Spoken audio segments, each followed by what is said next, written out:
What's up guys? Ngayon nga pala ay magpapa-motor wash ako, kaya samahan nyo ako. Let's go!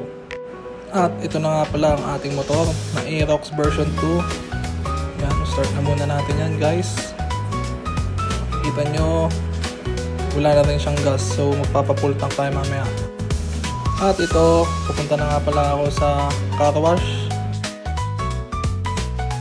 Ito nga pala yung pinagka-car washan ko, malapit lang din to sa amin. Ito ay sa Nicodemo Street. Kaya magpa-car wash na kayo dito guys. Yan, kung makikita nyo naman, grabe na yung dumi niyan talaga. Halos 2 weeks ko yata itong di na pa motor wash. So yan, simulan na natin. Bugaan muna natin yan ng ating tubig. Tanggal alikabok muna. Para pag sinabon, medyo madali-dali na lang. Wala masyadong putik.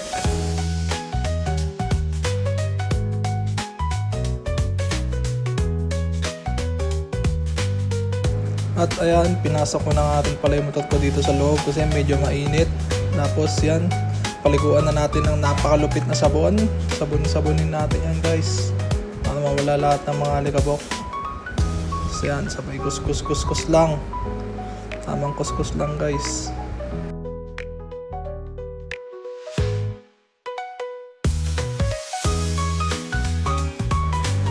Yan, ito, banda dito medyo tapos na rin pala ako niyan. May punas-punas na lang, tanggal ng tubig para hindi siya magkaroon ng water stain, para medyo maganda pa rin yung itsura ng ating motorsiklo guys.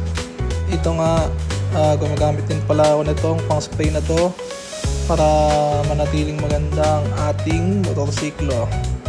Kita nyo naman guys, yung medyo namumuti-muti na yan, magiging ganyan siya para magiging back to original. Napakalupit, ang linis naman. Kaya ginagamitan ko talaga ng mga pamunas na ganyan para manatili siyang malinis. At ayun nga guys, magpapagas naman tayo ngayon ng full tank. Ayan, full tank na yun guys.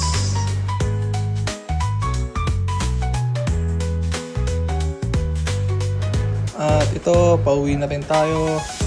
Halos umabot din tayo ng isang oras o isa't kalahating oras. At ayun na nga, nasa bahay na rin tayo.